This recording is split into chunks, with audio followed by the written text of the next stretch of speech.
Aryana Sayeed, who is now settled outside of Afghanistan. She's an Afghan pop star and women's rights activist advocating for the rights of women in her home country, and was on one of those evacuation flights out of Kabul in recent days. Aryana joins us now from Los Angeles. Aryana, good afternoon to you. Good afternoon to you. What a extremely worrying and difficult journey you must have had to leave Afghanistan in the last few days, given the fraught atmosphere, the chaotic scenes we could see at the airport. Tell us what you had to do and what it was like to try and leave Kabul.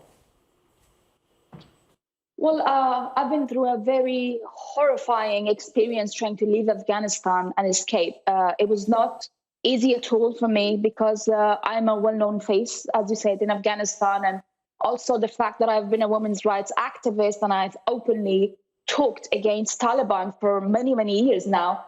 So I have been a direct target, and to get out of Afghanistan in a situation like that was not easy at all. I had to go through a few Taliban checkpoints even during the night, trying to escape and get to the airport and get to the US Army base with my fiancé. And let's put it this way, I think it's a miracle that I was able to do that, and I'm quite grateful. But my heart goes out to all the women and children and millions of people who are left behind in Afghanistan and they have nowhere to go.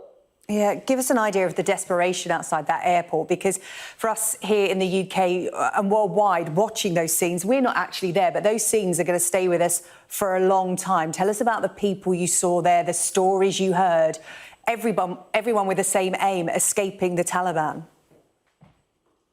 I actually saw everything in person. I was on the ground when all that was happening. You know, we attempted twice to go to the airport because initially on the 15th of August, I had a flight. Unfortunately, the flights couldn't take off because the airplane that we were booked on was filled with like thousands of people in it, with, you know, people with guns inside the airplane. And unfortunately, the pilots had to run away and the plane didn't take off. The next day, we attempted to come to the airport, same story, thousands of people, children crying. It was a disaster. It was absolutely disastrous. And it's so unfortunate, you know, that people have to go through that. And obviously, you know, there's one more thing that I want to add, that, you know, as I said, I was one of those lucky ones with a UK passport that I was able to get out. I mean, those thousands of people who are trying to get out and they cannot do that. I just feel bad for them. And, you know, I feel like the world has let us down, unfortunately. What are your fears for women and girls under the new Taliban regime? They are presenting a moderate face at the moment, saying that they will preserve the rights of women and girls. They will still be able to enjoy an education. They will still be able to go to work. You're shaking your head. You don't believe a word of it.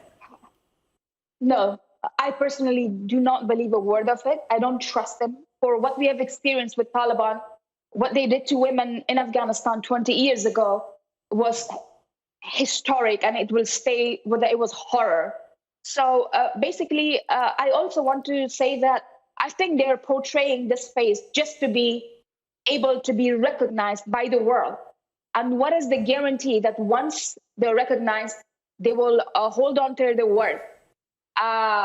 So this is why I think they're doing this, and I do not believe them. They will just turn back to who they were or who they are. I just don't believe a word. I hope that what they're saying, they will actually act upon it. And I hope that the world, if they reach some kind of a deal with them, I hope that they will hold them accountable for what they're saying right now about women. Aryana, you talk about the horror that women and girls faced under the Taliban. That is well documented, and it is a frightening picture for women and girls in that country to revisit. There are some girls who have grown up not knowing the Taliban, and what a shock they are going to face if they revert back to their own ways. You say the world has let Afghanistan down. What would you say to world leaders? We're about to hear from the Prime Minister, Boris Johnson. We're about to hear from the US President Joe Biden. They met with other G7 leaders today to talk about Afghanistan. What do you want to hear from them? three things I would like to say. I understand that they obviously cannot take the whole country out. There's like 30-something million people in Afghanistan. And it's nice of them that they're trying to get all the American citizens and UK citizens out. But I want to say, how can we forget about the millions of people who are right in Afghanistan and they have nowhere to go to? Secondly, I hope that they can put some kind of pressure on Pakistan, because we firmly believe that all the problem in Afghanistan is because of Pakistan, because that's where Taliban get their trainings done. That's where they get their support and funds from.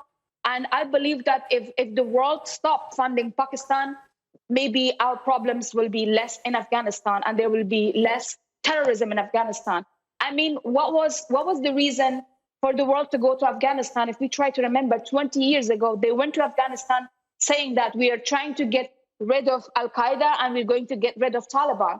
But 20 years later, we're back in the same spot and nothing has been done, even though there was American soldiers' lives that was lost in Afghanistan. UK soldiers were sacrificed in Afghanistan.